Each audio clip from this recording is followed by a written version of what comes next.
Hello, this is Rajesh again with my YouTube channel Rajenomics. Today's topic is budget and expectations from the budget.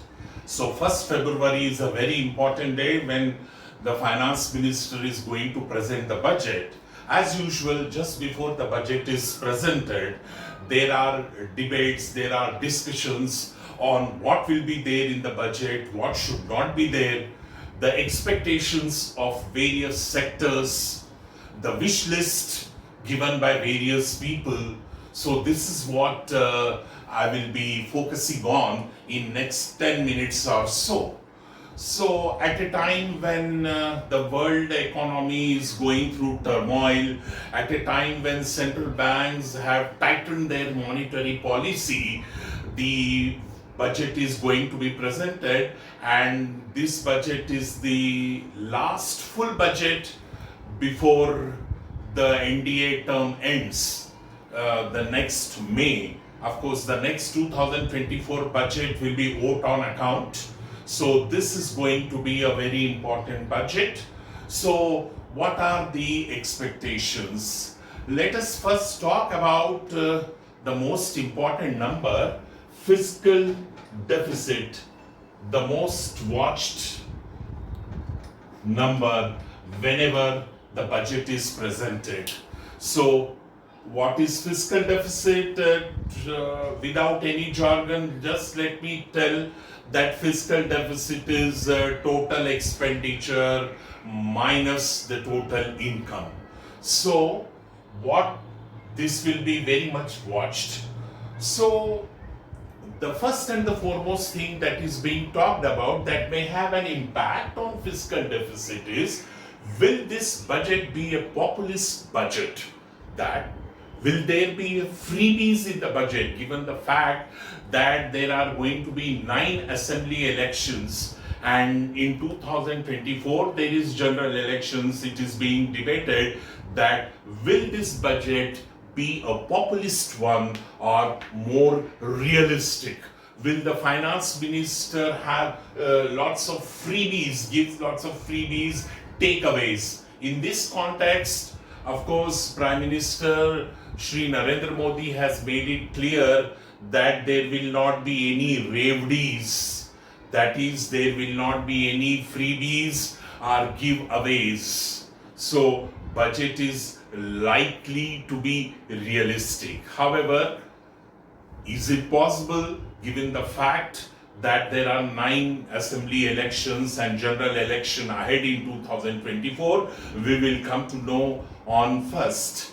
In this context, we must talk about what former governor of RBI, Dr. Subbarao said. He said, what is required is not revdies, is one of his recent articles.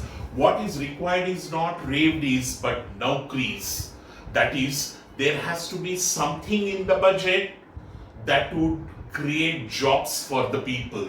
So, more and more jobs, more disposable income in the hands of people, that will give rise to consumption demand. So more and more consumption demand will give a boost to the economy. So it needs to be seen whether budget will there be freebies in the budget or will there not be. Another very important thing, of course, we have certain positives with us, that is the GST revenues are increasing. Out of 12 months in last year, 10 months the GST revenue crossed 1 lakh crore. In December it was 1.5 lakh crore, and India is growing at 7%.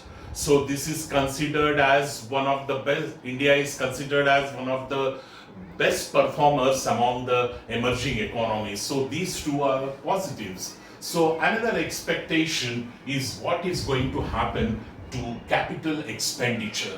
That is, the expenditure on infrastructure, health, education, what is called as CapEx, capital expenditure. So who is going to shoulder the responsibility? Will the government take up the entire responsibility of CapEx?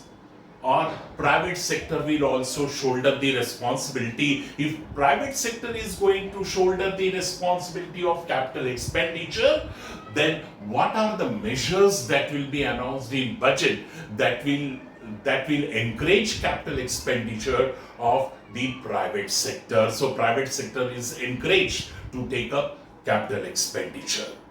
That apart, another very important is what is going to happen to the personal income tax.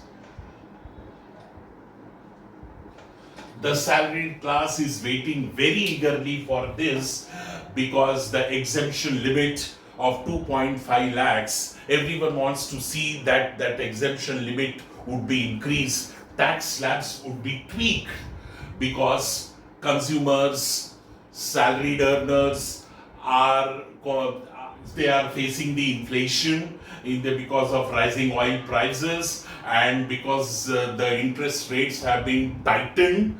So all this is having an impact on their incomes. So certainly the salaried earners would look forward to see what is going to happen to the personal income tax. That apart from tweaking the tax slabs, will there be an increase in the exemptions given under section 80C of income tax? So that also is being eagerly watched.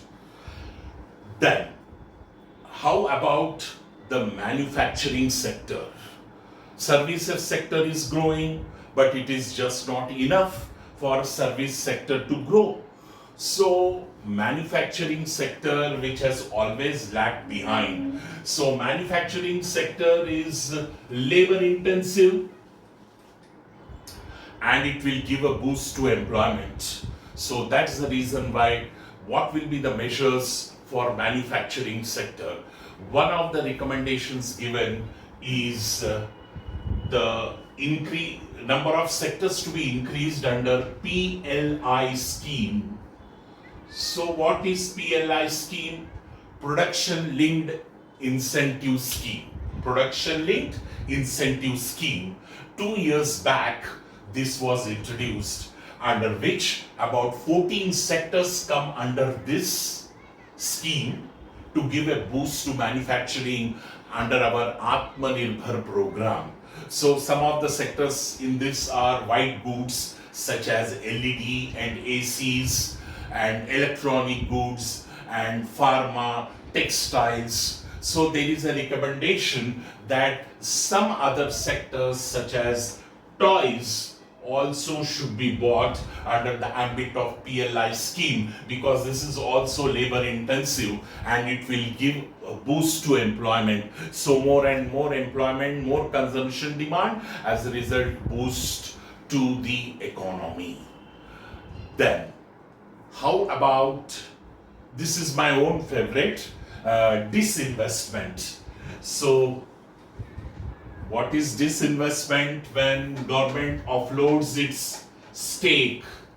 Simply speaking, when government offloads its stake in public sector undertakings, it is disinvestment. It can offload a minority stake, or it can also, there can be a strategic sale. So there is so much to be watched, because previously the target for disinvestment was 65,000 crore. Now this we have already fallen short of this target, because the BPCL disinvestment that was supposed to happen did not happen, and other this big ticket disinvestment such as that of Shipping Corporation of India, Container Corporation of India is yet to happen. So what will be the measures announced in disinvestment? But in a year when there are elections ahead, disinvestment sometimes proves to be unpopular among the public. So will there be bold announcements as far as disinvestment is concerned? Of course, there could be many expectations, many suggestions, but this is what I wanted to say in these few minutes. So goodbye. Let us meet after the budget is announced. So keep subscribing to my channel, keep liking it, keep viewing it. Bye for now.